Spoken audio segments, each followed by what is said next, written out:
It's ridiculous. This fucking Muslim in charge needs to be cut the fuck down. Listen, my fellow Americans. Hang the line, Kenyan traitor, terrorist, piece of shit! He's a traitor! Hang him!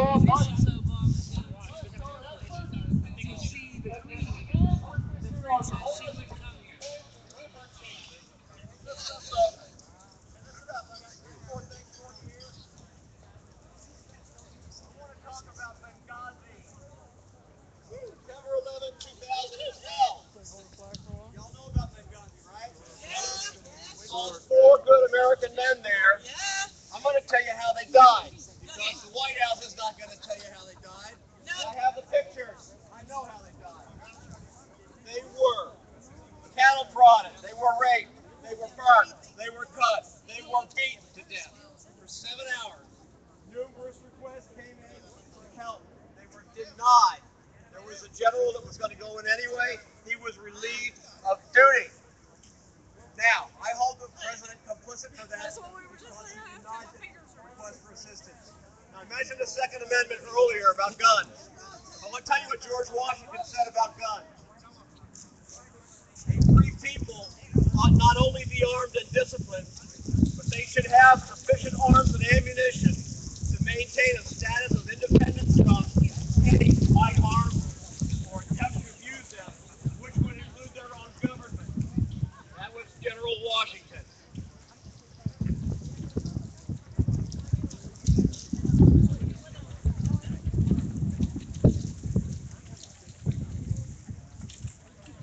All right, now I'm going to quote Samuel Adams. The Constitution shall never be construed to prevent the people of the United States who are peaceable citizens from keeping their own arms. Samuel Adams said that one. Mark Twain said this: patriotism is supporting your country all the time and your government when it deserves it. It doesn't deserve it now. Negative.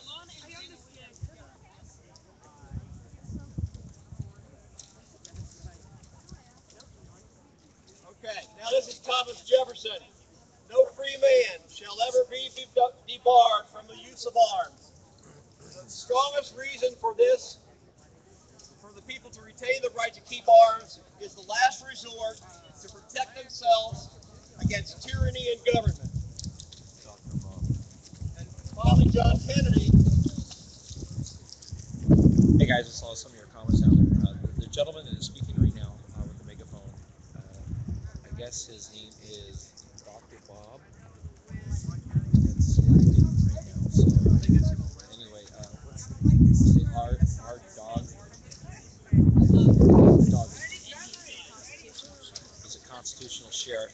So he is Here's what John Kennedy said about arms. Today, we need a nation of Minutemen, citizens who are not only prepared to take arms, but citizens who regard the preservation of freedom as the basic purpose of their daily life and who are willing to consciously work and sacrifice for that freedom. Are you willing to consciously work and sacrifice for that freedom? That is the question. Yes! Yes, louder, yes! Yes! And who are we? Americans! Americans! All right. We are free Americans. We built that house. That's your house. It's not the president's house. It's the people's house. Right? Is there anything else? All right. Okay. Are you ready to do We Are Americans? One more? We want to do it as a group. I want everybody out here in the White House in the background. Can you all do us a favor? We want to put this on Facebook. Can everybody come in right up here next to the curb? We're going to get a tape of everyone saying we are Americans. We built this. This is our house.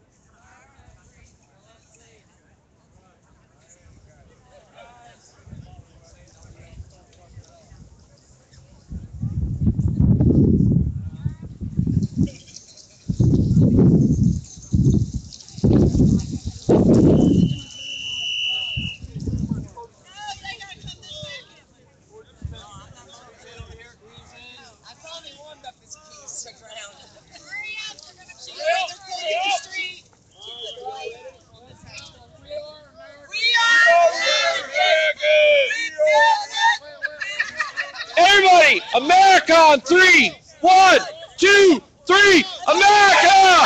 Again! America!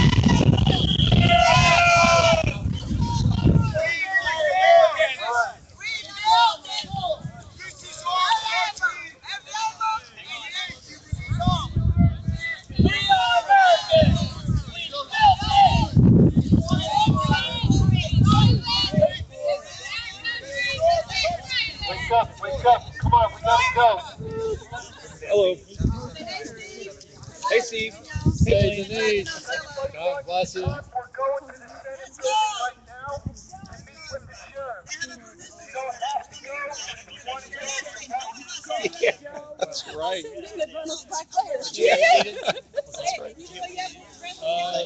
Well, semi. Yes, Yeah, sir. I'm an American. Some people commented on my feed that you started the whole thing with the sheriffs and Congress. No. We didn't. The sheriffs did that on their own. Because they just want to know who you are and why you're here. They like that. So. Well, I'm representing Operation American Freedom, Okay. and that's a group of citizens who are simply tired of they're having their rights suppressed, having the president break the law. The president is guilty of treason. The president is a coward. The president is a liar. The president is a traitor, and we want him impeached. Now, the Congress, they don't have the moral fortitude to do it. They're afraid of him, and it's time to stop this. So we're going to keep this going. We're going to have more rallies back here, and we're going to get more organized. We didn't get all the things done today that we wanted to, and that's okay. It was our first experience here doing it this way. But I think you saw the emotion from the crowd. I think everybody in the country feels this way. You know, the Congress has a disapproval rating of 94%. The president has an approval rating of 39%. So what do you do with that kind of stuff? You remove them. That's what we want. That's why I'm here. Yes, sir. Thank you for asking. Thank you, sir.